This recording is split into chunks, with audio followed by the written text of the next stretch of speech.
Good morning, everybody. I'm Dali, and this is the Wolf Girl Oracle, and it is time for your Sunday 3-card plus a rune reading for the week. But first, we're going to talk about one of my favorite Norse gods, Skadi. Skadi. She's the Norse goddess of winter, bow hunting, skiing, and the mountains. Skadi was a frost giantess of great beauty who, unlike her fellow frost giants, was known for her wisdom, negotiation skills, hunting skills, and her fierce fighting skills. One day, the Aesir gods got into an argument with her father, Thiazi, and killed him.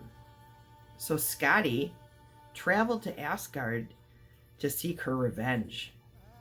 The Aesir gods, who are not looking to fight the mighty Skadi, offered her compensation by allowing her to choose a husband from the ranks of the Aesir gods.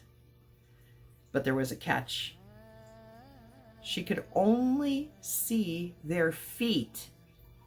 So she had to choose her next husband by the way the feet looked.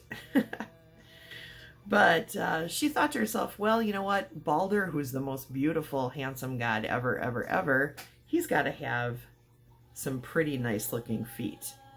So she found the feet that she liked the best, convinced that it had to be Balder. But the person who came out from behind the curtain was not Balder. It was Njord, the sea god, who was also very handsome. So Njord and Skadi got married, but they had to, decide where they were going to live. Now, Njord was from the sea and Skadi was from the mountains. So they thought, well, let's try each place and see which one we liked best.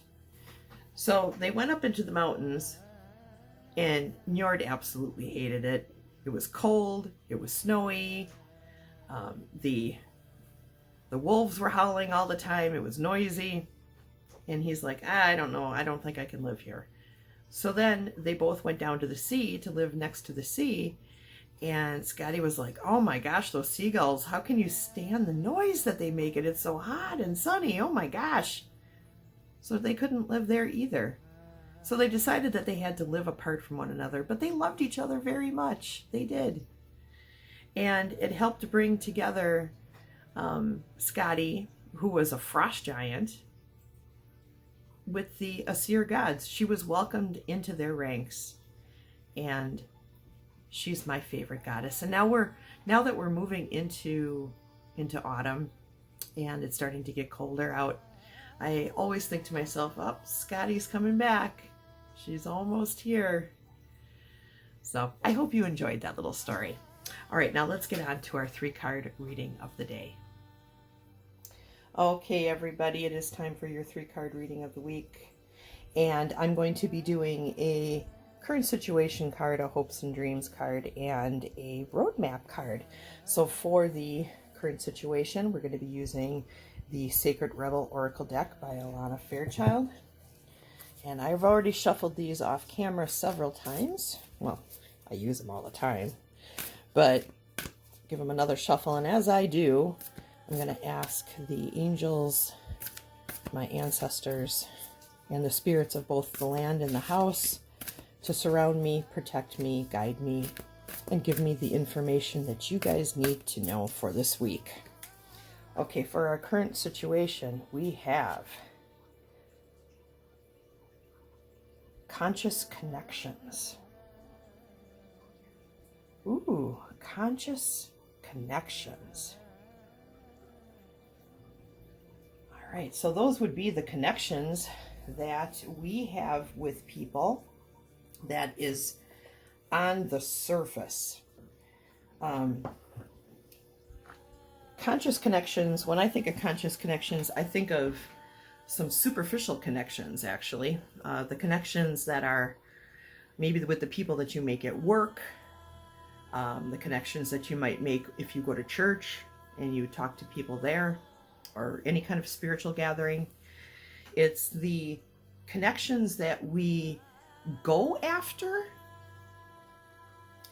not necessarily the connections that are made in our heart, if that makes sense.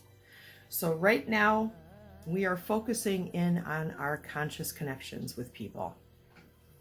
So let's look at what our hopes and dreams are. I'm going to be using the Shaman's Dream Oracle deck. I'm sure you're all very familiar with this one.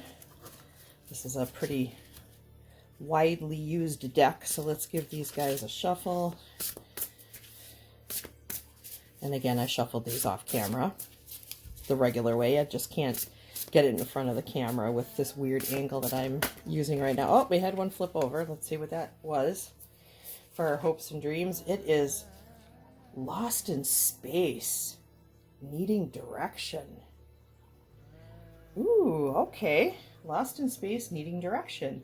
Now, that on the surface, that doesn't seem like that would be a very good hopes and dreams card, would it? I'm lost. I need directions. But no, actually, it's a great card, because when you are doing a lot of superficial connecting with people, you sort of lose your spiritual connection to people, that deeper connection, right? So we want to get from being kind of in a superficial place to a place where we're more connected, more grounded, and with better spiritual direction. So how do we do that? Well, we're going to use Dr. Stephen D. Farmer's message from the Spirits of Nature Oracle deck to find out how we get from conscious connections to needing direction. Lost in space. Let's give this a couple more shuffles here. Now this one I did not shuffle off camera, so I am going to give this one a quick regular shuffle as well here, so bear with me. I appreciate your patience, guys.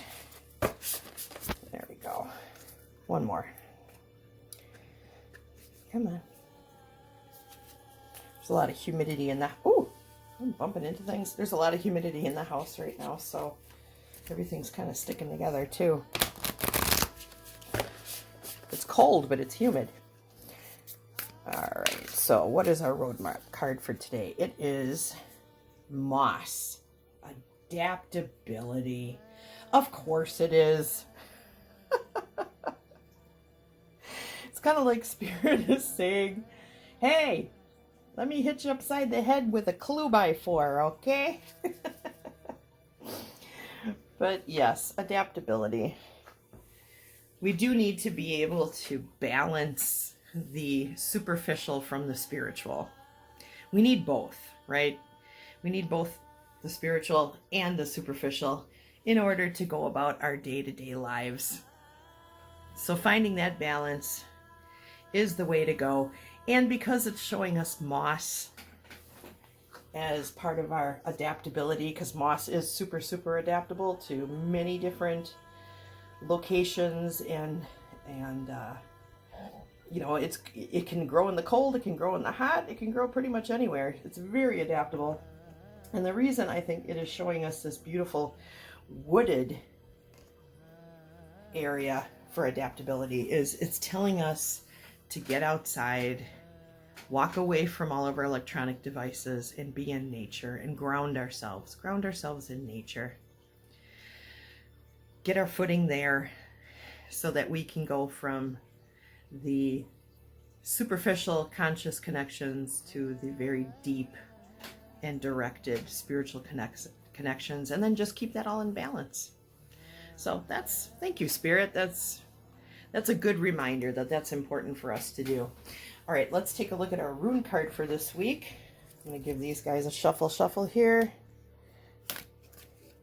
That was a terrible shuffle. Did you see that? All right. Let's just give them a few shuffles. And Spirit, give us a message through the runes today. All right. So our rune card of the day is Algas. Algas. Protection, a shield, the protective urge to shelter oneself or others, defense, warding off evil, shield guardian, connection with the gods, awakening, and higher life. So for this week, go ahead and draw that on a card, put it on your mirror, put it next to your bed, contemplate algiz. I think that's how you say it, algiz. And it's a good card for this reading as well. You know, awakening a higher life from the superficial is fantastic adaptability, so that we can go from the superficial to the spiritual.